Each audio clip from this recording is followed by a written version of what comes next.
Just when I thought I had seen all the most important TVs this year, TCL comes around and drops this on my doorstep.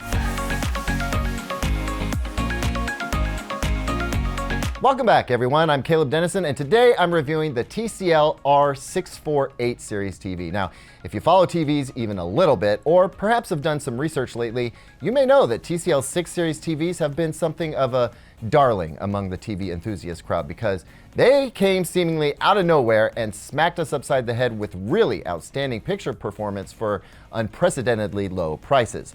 Those 6 series TVs have all been 4K HDR TVs. This new 6 series TV is an 8K TV. And I know, I can hear you now, but I don't need 8K. I feel like 4K just came out. There's no 8K content, etc., etc., etc. But I have news for you. This review is going to end up being about so much more than 8K. Not to spoil it for you, but there's a lot more going on with this TV than its 8K resolution, although we will spend some time talking about that too. So stick with me because we're going to talk about some very notable changes to the setup and Roku OS on this TV. Take a look at all the new features that are unique to this model, dig into picture quality, and talk about how and why it is actually better than the 4K 6 series from TCL, and a couple of other important little tidbits that you won't want to miss. Before I jump into it though, I want to know, when you hear somebody start talking about 8K, what's your first reaction? Are you dismissive, excited, incredulous? How does it make you feel? Tell me about that in the comments so we can talk about it. And while you're down there, please be sure to smack the like and subscribe buttons because there's a bunch of really interesting news that's about to come out about TVs in the coming weeks, and you'll want to be among the first to know about it right here. I'm not kidding, some exciting stuff coming up. All right, let's dig into this TCL 8K TV.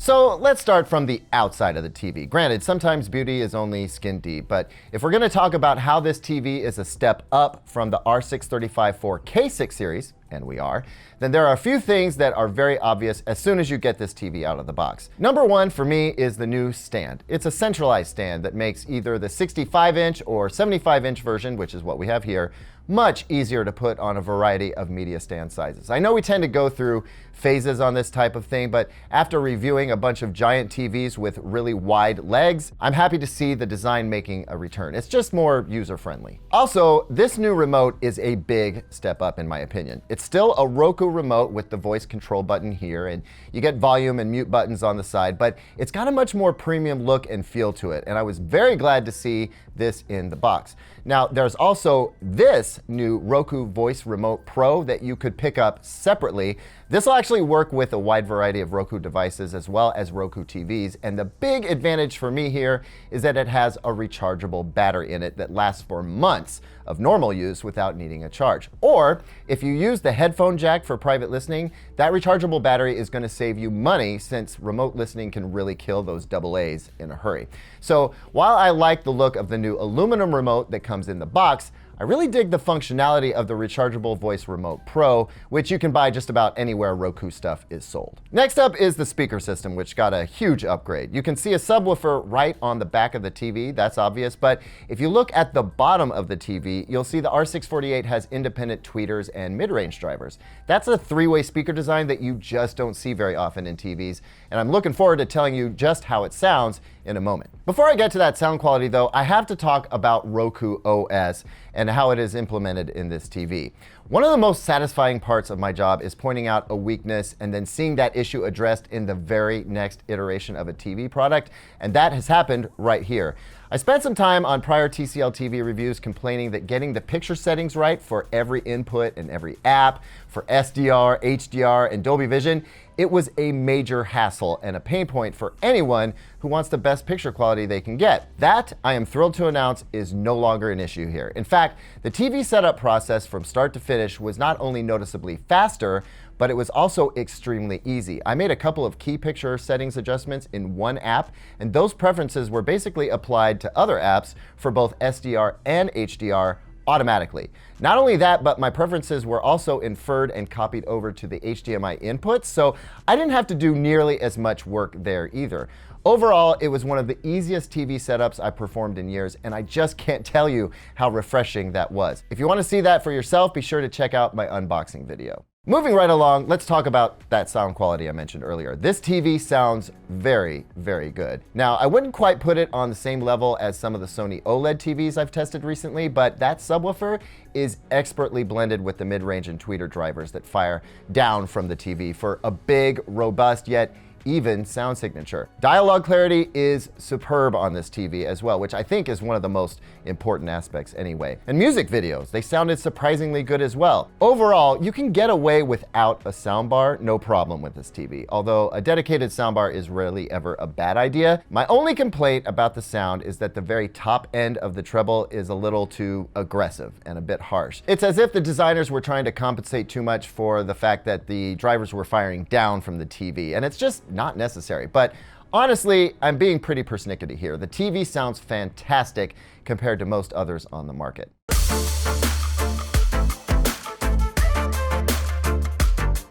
Now for everyone's favorite part, the picture quality. And let me tell you, there's a lot to cover here, so let's just dive right into it. Right out of the box, I knew this TV was something special. I review enough TVs that I can just tell before I start breaking out the measurement gear or making any calibration adjustments. The HDR imagery just popped off the screen. Color was well saturated, bright highlights were leaping out at me, and maybe most importantly, the black levels and shadow detail looked really good. Better than the 4K version of the 6 series? Without a doubt, and I'm gonna get into why soon. But first, let's dig into a little section of this review I'm gonna call Specs for Nit Nerds. Yes, my friends, I did pull out my colorimeter and CalMan software and measured this TV's peak brightness before and after a simple white balance adjustment. And here's what you need to know, even though I'll say right now that these numbers don't begin to tell the whole story.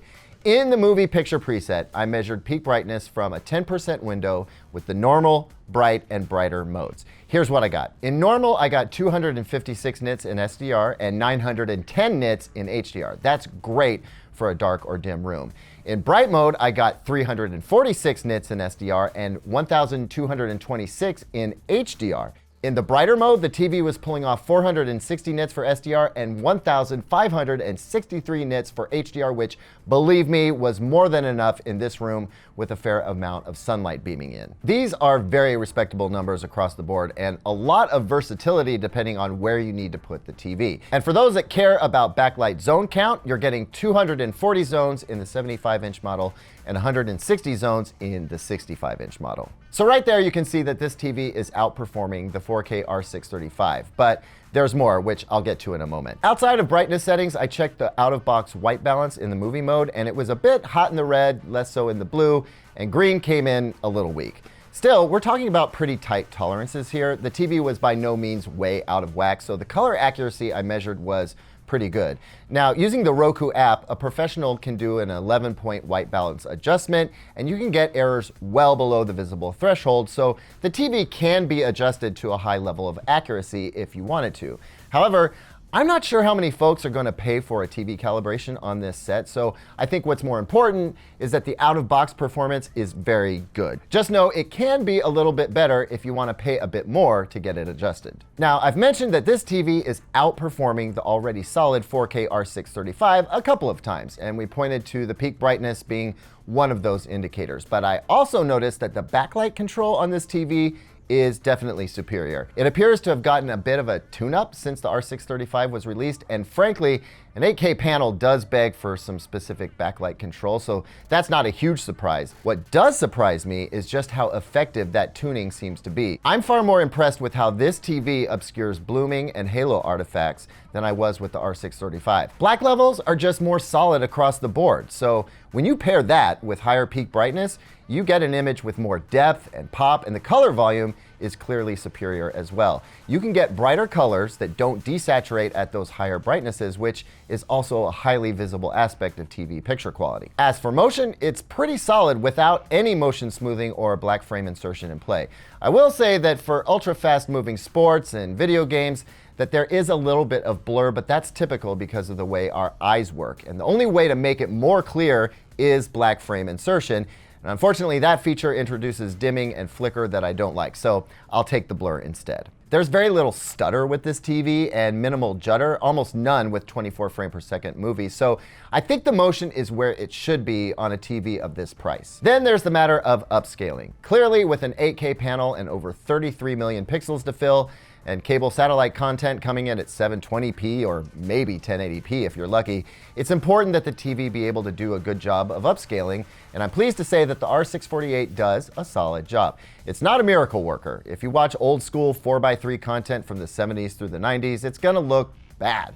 It looks bad on any TV over 50 inches, in my opinion. However, most everything I watched on this TV looked solid from a resolution upscaling perspective. As for handling lower bit depth content, like the stuff you get off YouTube, the R648 does a better job than the R635, I think. And again, I think that's because it's got a more advanced picture processor to handle the 8K upscaling and image processing. Now, if I haven't made it clear already, there are a number of reasons to buy this TV that have nothing to do with the 8K screen. It is a clearly superior TV to the 4K6 series, and at this very moment, it's the best TCL TV you can buy. OD0 technology could change that soon, but for now, the R648 is TCL's best, and it is a remarkably good TV for the price. I mean, TCL is slaying the competition with pricing on a brand new 8K TV, and resolution aside, it is more than earning that price with its picture quality. Lest you think this TV is perfect though, it does have a couple of notable weak points. For one, the off-axis picture quality is,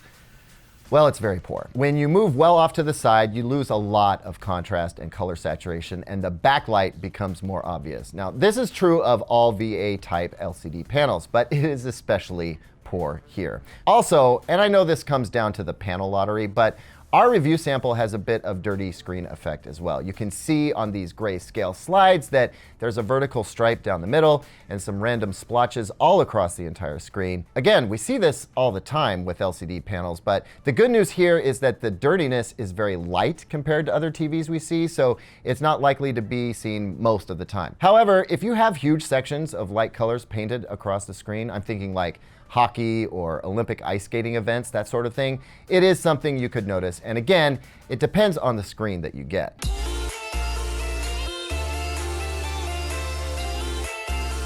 Now, let's talk about 8K for a moment. Do you need 8K? No, I don't suppose anyone needs 8K any more than they need a Bugatti instead of, say, an Audi R8, hashtag not sponsored. But while TVs are getting bigger, our living rooms aren't. So you can sit right at about 7.5 feet from this TV and never see a pixel, but you will get some pretty incredible detail. Also, if you've never seen native 8K content on an 8K TV, then I would advise you not to be so quick to poo-poo it. But Caleb, there's no 8K content out there, you say. Sorry folks, but that just isn't true anymore. If you want to see some legit 8K content, you need to go no further than the YouTube app built right into the TV. There's plenty of 8K content out there. You can visit the 8K Association channel. It's got some 8K vids you can check. But honestly, my favorite YouTube channel for showing off a TV is Jacob and Katie Schwartz. Now, we used to use their content while we were shooting these videos until we got flagged and demonetized, which it happens on YouTube. But I did want to point you to this channel because everything these folks make is gorgeous and an absolute spectacle on a quality TV. So if you want to impress yourself or your friends, check it out. And hey, Jacob and Katie, if you're watching, hit me up because I would love to work something out. I do want to warn you though that not all content claiming to be 8K on YouTube is actually 8K. So if you want to be sure, use this little trick. You want to call up the stats for nerds by clicking up on the remote, then click the three little dots, then navigate to the far right to this little bug-looking icon and click that. You'll get an informational box that shows you the resolution of the video you are watching, among other things. Now, 8K videos on YouTube are compressed, and that can create some banding and other artifacts, but it can still be gorgeous and show you what 8K content on an 8K screen can look like. Well, that should about do it, except for, I almost forgot, gaming. Yet another reason this TV is a huge step up for TCL is that it has two HDMI 2.1 inputs, so it will support 4K 120Hz or 8K 60Hz. It's got THX certified game mode, supports variable refresh rate, Dolby Vision, Dolby Atmos, eARC, the whole nine. It's also got auto low latency mode, automatically detects your console and renames the input for you. And while I have not yet been able to measure the input lag, I know that the TCL R635 came in at about 18 milliseconds at 4K 60 and about 9 milliseconds at 1440-120. So I think we can expect some similar numbers here. Also, the two HDMI 2.1 inputs are independent of the eARC port, which is huge. Anyway, the visual experience is where it's at, and this TV has that unlocked for gaming as well as just about everything else you can display.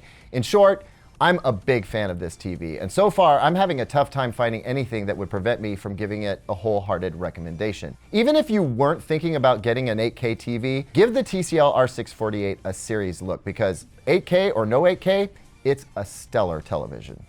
Thanks as always for watching, everyone. What do you think? Did this TV just come out of nowhere for you as well? Let me know down in the comments below. Also, a quick reminder to like and subscribe for the latest TV news and reviews, and here's 2 other videos I think you might like.